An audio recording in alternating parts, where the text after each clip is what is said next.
जी हाँ दोस्तों, नमस्कार।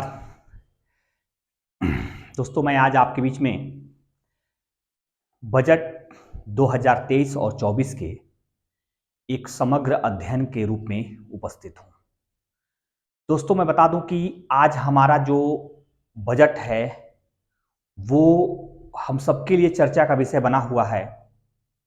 हमारे खासकर स्टूडेंट्स के लिए इसलिए ज़्यादा चर्चा का विषय बना हुआ है क्योंकि स्टूडेंट इसमें अपने प्रश्नों का जवाब खोज रहे हैं। दोस्तों, उन्हें आज इस बात की परेशानी है, कई क्लासेस को देखने के बाद, कई यूट्यूब चैनल को देखने के बाद उनको ऐसा लग रहा है कि मेरी जो जिज्ञासाएं हैं या जो मेरे प्रश्न हैं आगामी दिनों के लिए, उनका आंसर कहां से प्राप्त होगा, उनका आंसर कहां से हमें मिलेगा। तो दोस्तों, मैं बता दूं कि इसके लिए हमारे चैनल पर पिछले दिनों एक वीडियो गया था जो बजट को लेकर था। वह वीडियो पूरी बजट को वन लाइनर बताने के लिए महत्वपूर्ण था।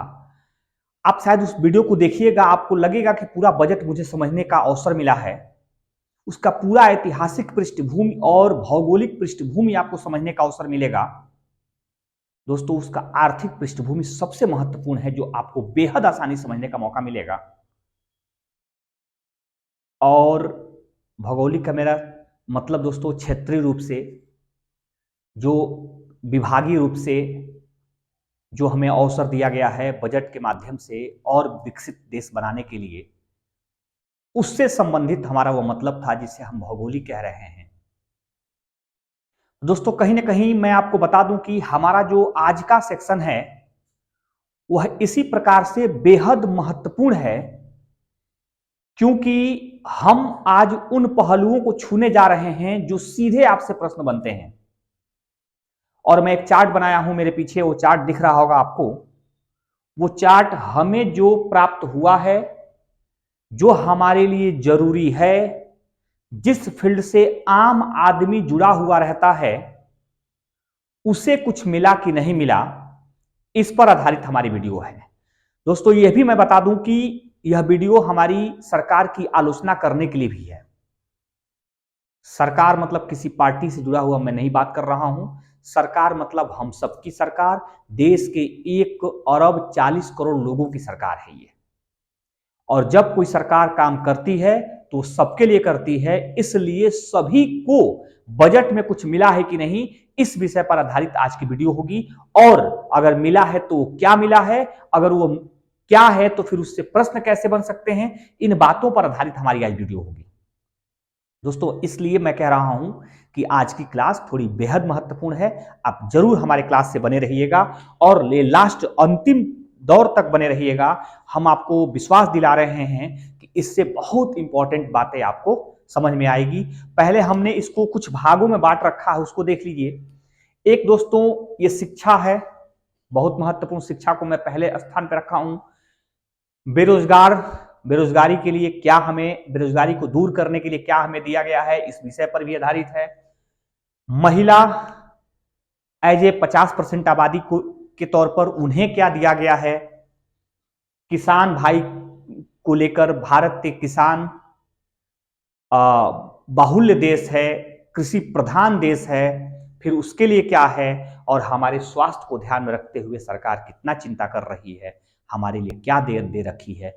इन्हीं बातों पर आधारित आज का वीडियो होगा।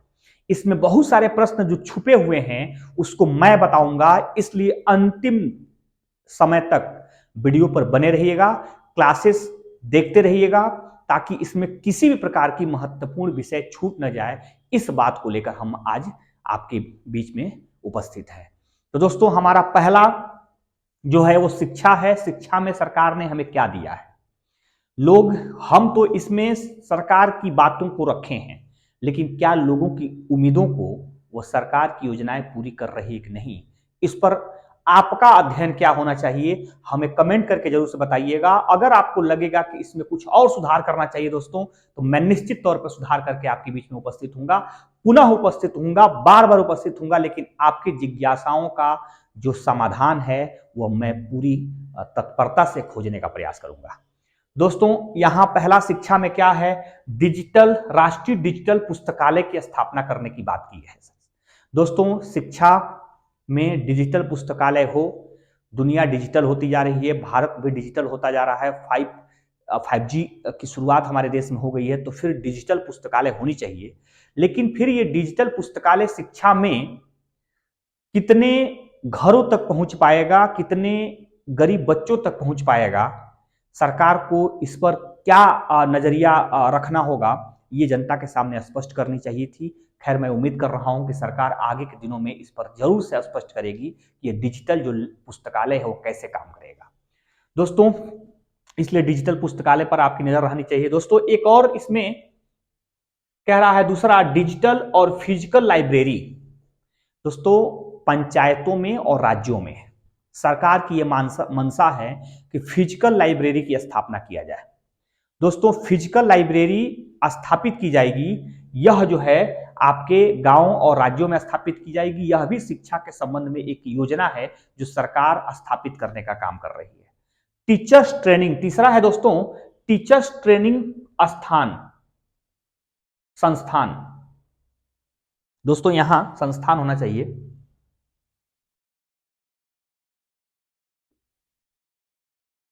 टीचर्स ट्रेनिंग संस्थान की स्थापना की जाए। सरकार इस बार शिक्षा में ये उम्मीद कर रही है कि टीचरों की ट्रेनिंग अनिवार्य है, उनके लिए एक अलग से संस्थान दी जाए, उनके टीचिंग स्किल्ड को बढ़ाने के लिए एक अलग से संस्थाओं की स्थापना कर उनके लिए एक अवसर दिया जाए, उनके दक्षता को बढ़ाने के लिए एक प्लेटफॉर्म दिया जाए। इसलिए टीचर्स ट्रेनिंग संस्थान की स्थापना करने की बात की है सरकार ने।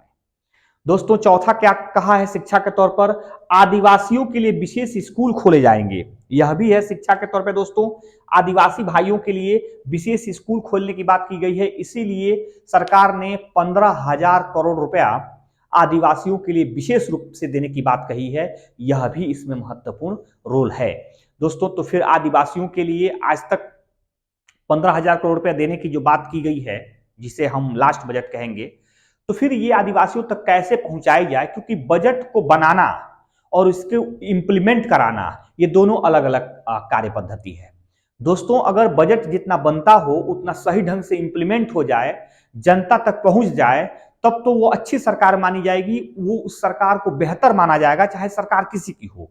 लेकिन देखा यह जाता है कि अमूमन बजट बनाने का काम बेहतर ढंग से किया जाता है, लेकिन जब इंप्लीमेंट कराने की बात आती है तो सरकारों में लीपापोती देखी जाती है, प्रशासन में लीपापोती देखी जाती है, जनता तक उसके हित नहीं पहुंच पाते हैं। इस बात का अध्ययन किया जाता है दोस्तों। एक जमाना था कि कहा जाता था कि जो 100 रुपया दिल्ली से चलता है वो पब्लिक तक पहुंचते पहुंचते घिसते घिसते वो 15 रुपया हो जाता है।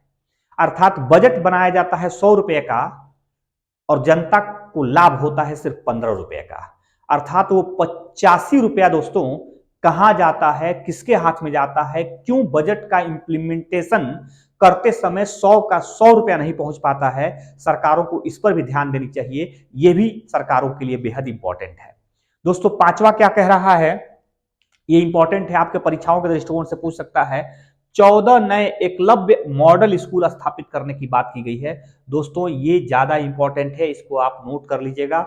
14 नए एकलव्य मॉडल स्कूल स्थापित करने की सरकार ने योजना बनाई है, जिसे खासकर पिछड़े क्षेत्रों में और दूर दराज के क्षेत्रों में इन स्कूलों की स्थापना की जाएगी। लेकिन यहां मैं आलोचनात्मक रूप से ये बता रहा हूं कि दोस्तों, जहां इतना बड़ा देश हो, जिस देश में लाखों स्कूल फेलुअर स्कूल के तौर पर काम कर रहे हों, जहां हजारों की संख्या में लड़के स्कूल में जाने के बावजूद भी स्कूली फैसिलिटी प्राप्त न कर पा रहे हों, वह मात्र 14 एकलव्य मॉडल स्कूल इस देश के स्कूली पद्धति में कितना बदलाव ला पाएगा, यह देखने वाली बात है। मात्र और मात्र 14। आप समझ सकते हैं कि एक जिले में भी 14 एकलव्य स्कूल खोला जाए वह भी कम पड़ जाएगा। तो इस बड़े विशाल देश में मात्र और मात्र 14 एकलव्य स्कूल स्थापित करने की बात की गई है, यह भी कहीं ना कहीं कमी महसूस करा रहा है।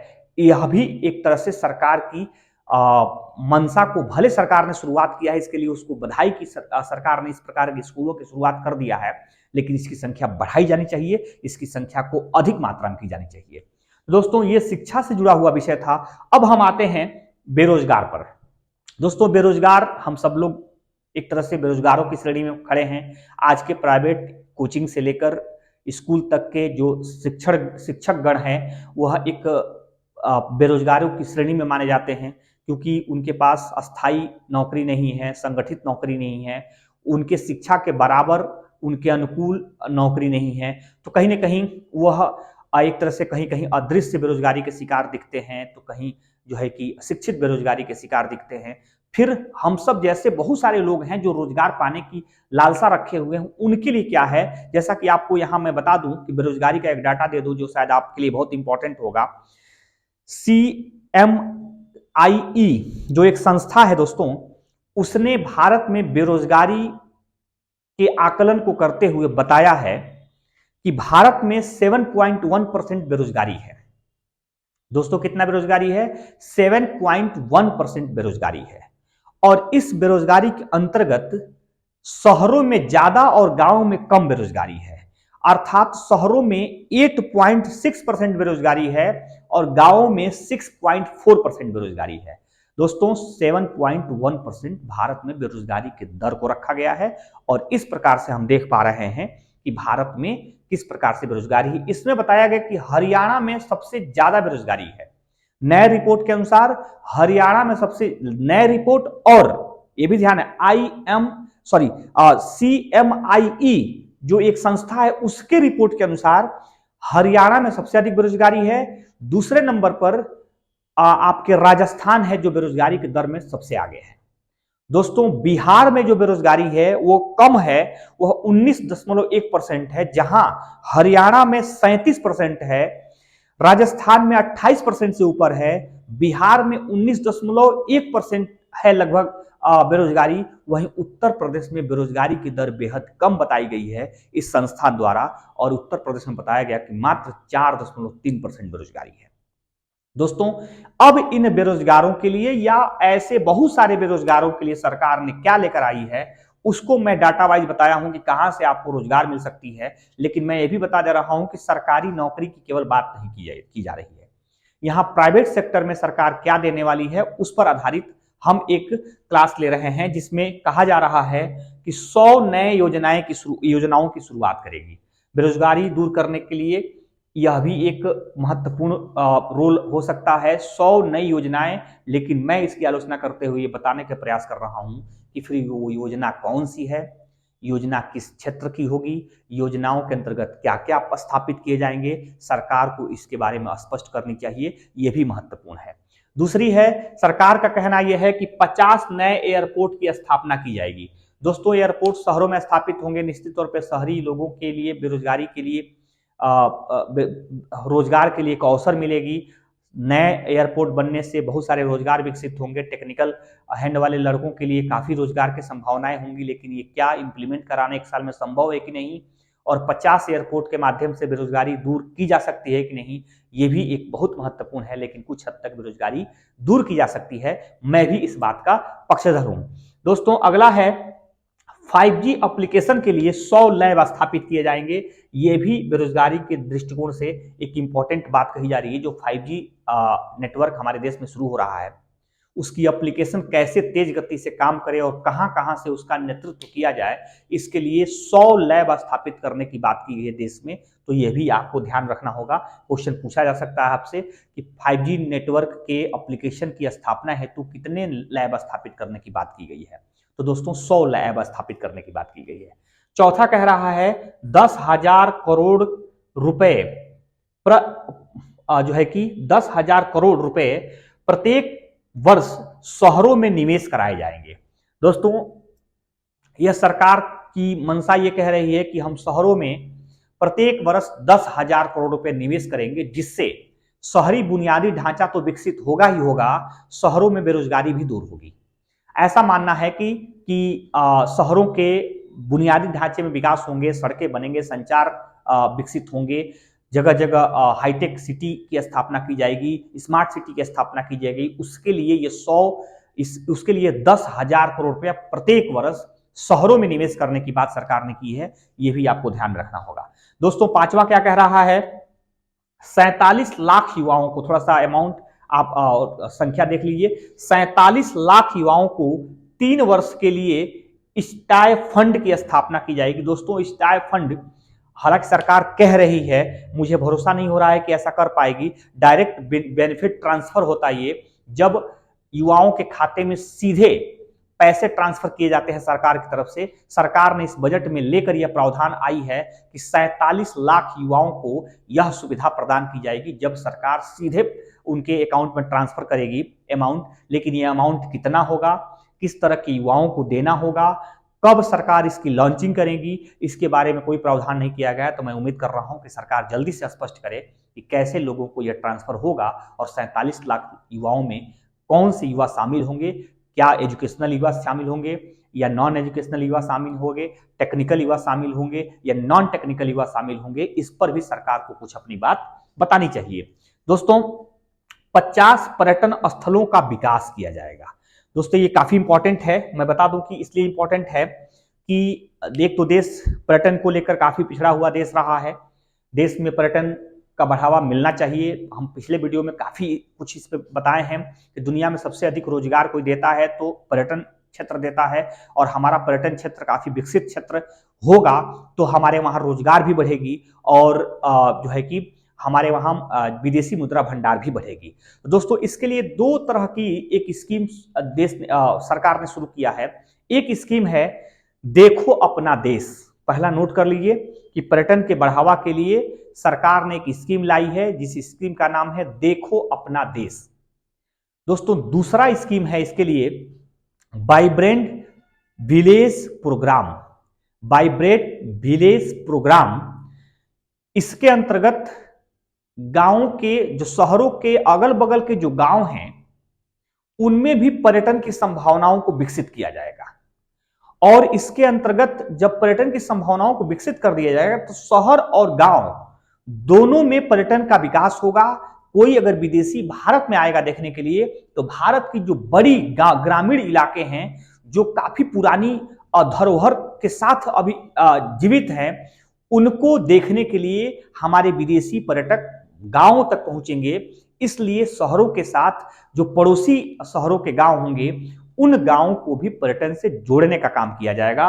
और 50 पर्यटन स्थल, ये नोट कर लीजिएगा दोस्तों, 50 पर्यटन स्थल का विकास किया जाएगा जिससे देश की 50 पर्यटन स्थल इस ढांचे में विकसित होंगे जो विश्व मानक को टक्कर दे रहे होंगे, विश्व मानक के मुताबिक होंगे और उनमें हाईली और सुविधाजनक फैसिलिटीज होगी और वह पर्यटन स्थल विश्व पटल पर भारत की ब्रांडिंग बढ़ाएंगे। इसलिए इस बार विशेष जोर दी गई है पर्यटन पर। तो दोस्तों ध्यान रखेंगे 50 पर्यटन स्थल विकसित करने की बात की गई है। दोस्तों अगर हम महिलाओं के ऊपर बात करें कि महिलाओं को क्या दिया गया है, महिला जो है कि 50% जो आबादी है उसके लिए क्या है इस बजट में, तो आप देख सकते हैं मुख्य रूप से क्या है कि दीनदयाल अंत्योदय योजना के तहत 81 लाख ग्रामीण महिलाओं को स्वयं सहायता समूह से जोड़ना होगा। दोस्तों इस सरकार ने इस बार की बजट में दीनदयाल अंत्योदय योजना के अंतर्गत 81 लाख महिलाओं को स्वयं सहायता समूह से जोड़ने का प्लान बना रही है। अब ध्यान देना यह है कि इतनी महिलाओं को सरकार जोड़ने में सफल होगी कि नहीं होगी। फिर इतनी महिलाओं को अगर स्वयं सहायता समूह में जोड़ेगी तो महिलाओं को स्वावलंबी कैसे बनाएगी, स्वरोजगार से जोड़ कैसे पाएगी, और महिलाओं को जो उनकी जरूरी जिंदगी है, जिंदगी में जो जरूरी आवश्यकताएं हैं, क्या उस स्वयं सहायता समूह से पूरी हो पाएगी कि नहीं, इस बात पर भी सरकार को ध्यान देनी होगी, इस बात पर भी सरकार को नजर रखनी होगी। दोस्तों हम दूसरा क्या इसमें निकाल कर लेकर आए हैं जो बहुत महत्वपूर्ण है, इस पर प्रश्न आपके सामने आ सकते हैं। महिला सम्मान पत्र पर 7.5% का ब्याज लाभ दिया जाएगा। दोस्तों अगर आपके परिवार में महिला है तो आप उस, चाहे लड़की हो या महिला हो, वैवाहित महिला हो या फिर बच्चियां हो, उनके नाम पर अगर आप बचत करने के लिए फंडिंग कर रहे हैं या बैंकों में जमा कर रहे हैं पैसा, तो इसमें एक क्राइटेरिया यह है कि वो बचत पैसा 2 साल के लिए जमा करना पड़ेगा और कम से कम 2 लाख रुपया जमा करना पड़ेगा। दोस्तों एक क्राइटेरिया दिया गया है कि कम से कम 2 लाख रुपया और कम से कम 2 वर्षों के लिए अगर जमा करेंगे तो सीधे बचत खाते के अंतर्गत उन्हें ब्याज का लाभ जो है 7.5% के हिसाब से दिया जाएगा। अर्थात दोस्तों एफडी से भी कुछ ज्यादा लाभ सीधे महिलाओं को देने की बात की जा रही है। इसमें सीनियर सिटीजन का कोई जगह नहीं है, इसमें सीनियर सिटीजन को कुछ अलग प्रावधान है, लेकिन सिर्फ एज ए महिला के तौर पर बचत खाते के अंतर्गत उन्हें 7.5% के ब्याज लाभ प्राप्त होंगे यदि 2 वर्ष के लिए पैसे जमा हो रहे हैं और कम से कम 2 लाख रुपए जमा हो रहे हैं। दोस्तों तैयारी कर लीजिए आप भी। अगर आपके पास पैसे हों या अगर आपके खाते में पैसे हों तो मैं उम्मीद कर रहा हूं कि आप जल्दी से अपनी महिला घरेलू महिलाओं के खाते में ऐसा बचत करने के लिए सोच रहे होंगे, क्योंकि आपके वहां जब बैंकों में पैसे होंगे तो आपको मामूली 2 से 2.5% या 3% ब्याज लाभ मिल पा रहा होगा, लेकिन एज ए महिला के खाते में वह पैसा जमा हो जा रहा है और 2 साल के लिए जमा हो जा रहा है तो उनकी ब्याज दर बढ़कर 7.5 हो जाएगी। यह भी एक महिलाओं के लिए छोटी सी अवसर है। आपको ध्यान रखना होगा कि ब्याज लाभ कितना परसेंट बढ़ाया गया है, तो 7.5% निश्चित कर दिया गया है। दोस्तों इसी के तहत किसानों को क्या दिया गया है? मैं मानता हूं किसान भी एक महत्वपूर्ण फैक्टर है, और किसान इसलिए महत्वपूर्ण फैक्टर है कि जैसा कि मैं पहले ही बताया हूं कि भारत की 50 से 55% आबादी कृषि कार्य से जुड़ी हुई है। दोस्तों भारत एक कृषि प्रधान देश है, और कृषि प्रधान देश होने के नाते भारत में जो गांव ज्यादा मात्रा में है, वहां के सबसे बड़े रोजगार के लिए, उन्हें जीवन में खुशहाली लाने के लिए, उनकी जिंदगी बसर करने के लिए एकमात्र फील्ड है तो वह है कृषि फील्ड। और उस कृषि फील्ड को सरकार ने क्या दिया है, इसको ध्यान में रखते हुए मैं बता रहा हूं कि 20 लाख करोड़ रुपए का केसीसी ऋण दी जाएगी। मतलब पिछले अगर योजना में देखें, पिछले बजट में देखें जो 2022 और 23 के नाम से बजट आया था, उसमें लगभग 18 लाख करोड़ रुपया था केसीसी के माध्यम से किसानों को ऋण देने की बात कही गई थी। इसमें बढ़ाकर 20 लाख करोड़ रुपया कर दिया गया है, अर्थात किसानों को और ज्यादा लोन मिलेंगे और आसानी से मिलेंगे, और लगभग किसानों की संख्या में वृद्धि होगी जो लोन लेने वाले किसान होंगे, क्योंकि अब बढ़ाकर उसको 20 लाख रुपया कर दिया गया है। दोस्तों श्री अन्न योजना की शुरुआत की गई है, ये इंपॉर्टेंट है। श्री अन्न योजना किस लिए शुरू किया गया है आपको जानना होगा। मैं पिछले वीडियो में भी आपको बताया हूं कि श्री अन्न योजना मोटे अनाजों के विकास के लिए यह योजना शुरू की जा रही है। दोस्तों मैं बता दूं कि मोटे अनाज के अंतर्गत क्या क्या आता है। मोटे अनाज के अंतर्गत ज्वार, बाजरा, मक्का, उड़द, जो है कि सावा इत्यादि जो मोटे अनाज हैं, जो पुराने अनाज है उसे मोटा अनाज कहा जा रहा है। सामान्य तौर पर पुराने अनाजों को पुनः पुनर्जीवित करने का काम किया जा रहा है, पुनर्स्थापित करने का काम किया जा रहा है, उसके फसलों को और ज्यादा बढ़ावा देने की बात की जा रही है, जिससे किसानों में इस फसल को प्रति काफी लगन बढ़ेगी। जो लोगों स्वास्थ्य के प्रति लोगों की जो यह अन्य ज्यादा डिमांडेड होती जा रही है, उस डिमांड को किसान पूरा कर सकेंगे। दोस्तों सामान्य तौर पर यह महंगा होने के नाते किसानों को अधिक लाभ भी मिलेगा, क्योंकि जब डिमांड बढ़ेगी तो इसकी वैल्यू बढ़ेगी, और वैल्यू बढ़ेगी तो किसानों को सीधे लाभ पहुंचेगा।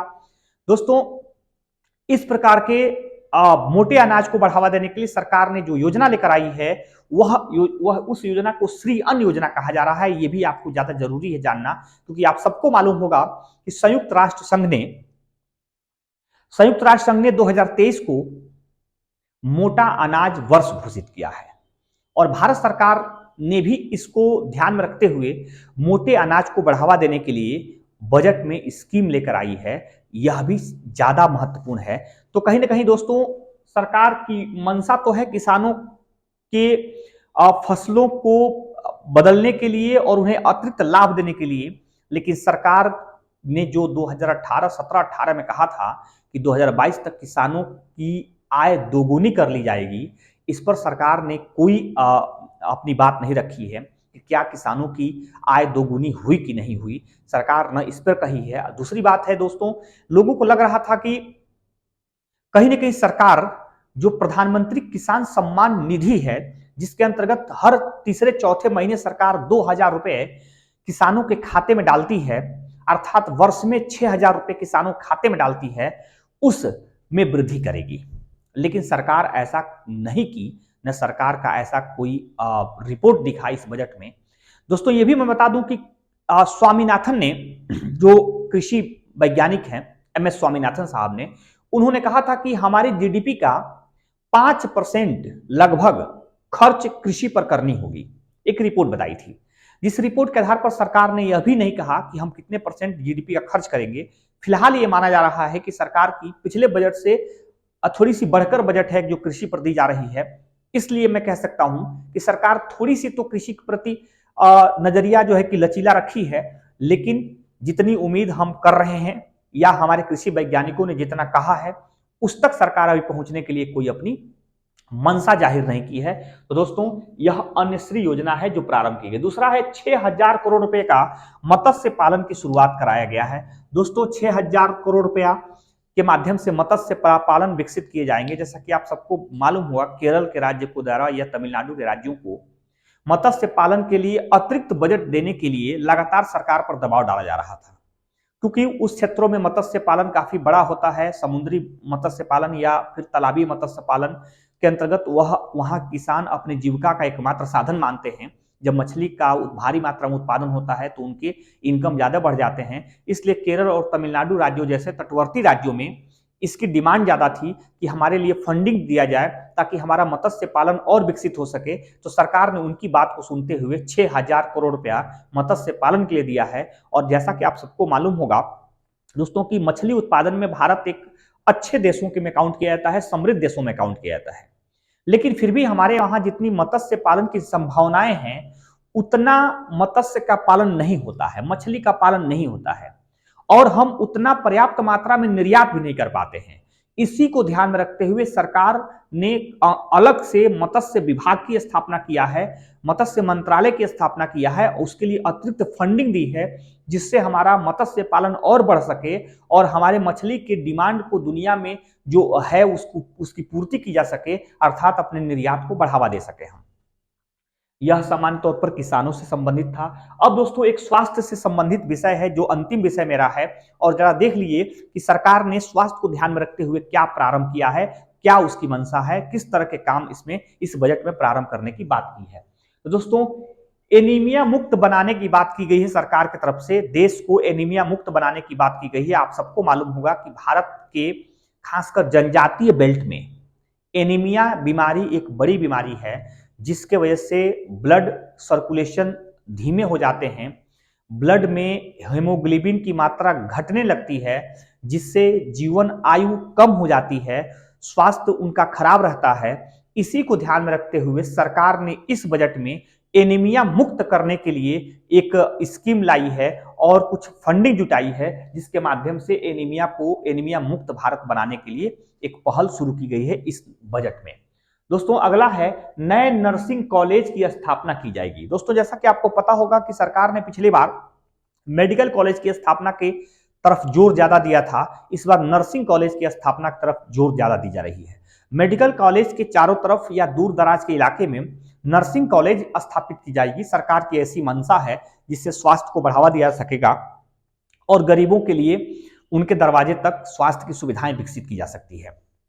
इस बात को लेकर लेकिन क्या नर्सिंग कॉलेज लगातार स्थापित होंगे तो क्या सरकार कॉलेज जो हेल्थ फैसिलिटी है उसको बढ़ा पाएगी कि नहीं, क्योंकि नर्सिंग कॉलेज की स्थापना या मेडिकल कॉलेज की स्थापना करना एक विषय है, उसमें जन सुविधाओं और हेल्थ सुविधाओं को विकसित करना यह दूसरा विषय है। हम लोग देख पा रहे हैं कि हमारे देश में एम्स से लेकर मेडिकल कॉलेज और तमाम तरह के सरकारी हॉस्पिटल फैसिलिटी विकसित होती जा रही है, लेकिन उसकी इंटरनल ढांचे में जब हम लोग पहुंच रहे हैं, जब दवाइयों को लेने पहुंच रहे हैं, जब डॉक्टर के पास पहुंच रहे हैं, तो ना डॉक्टर सही ढंग से उपस्थित है, अगर उपस्थित भी हो रहा है तो उसका ट्रीटमेंट सही ढंग से नहीं हो पा रहे हैं, जो मेडिकल इक्विपमेंट है वो भी नहीं लोगों के पास मिल पा रहे हैं और दवाइयों का भी अभाव उन हॉस्पिटल्स में देखे जा रहे हैं। तो क्या सरकार को कहीं इस बात पर भी ज्यादा जोर नहीं देना चाहिए कि हॉस्पिटल और नर्सिंग कॉलेज स्थापित करने के बजाय जो स्थापित है उनकी बुनियादी ढांचे को सुधार कर और ज्यादा बेहतर करने का प्रयास हो तो ज्यादा कहीं बेहतर होगा, जनता के लिए कहीं ज्यादा अच्छा होगा। नेक्स्ट अगर देखें कि 220 करोड़ रुपया, दोस्तों 220 करोड़ रुपया कोविड टीके के लिए प्रदान की गई है सरकार की तरफ से। यह भी इंपॉर्टेंट है क्योंकि आप देखते होंगे कि लगातार कोविड टीके के अंतर्गत लोगों को कवर्ड किया जा रहा है कोविड से बचाव के लिए या भविष्य में फिर कोविड का आतंक देश में न फैले उसको ध्यान में रखते हुए कोविड टीके से लेकर डोज तक, फर्स्ट सेकेंड थर्ड डोज तक लोगों को दी जा रही है, वो फ्री ऑफ कॉस्ट दी जाए। सरकार को बहुत बधाई कि सरकार फ्री ऑफ कॉस्ट दे रही है। लेकिन दोस्तों, कहीं ना कहीं कोविड के परिस्थितियों में मारे हुए लोगों को या मरे हुए लोगों को, उनके बच्चों को, उनके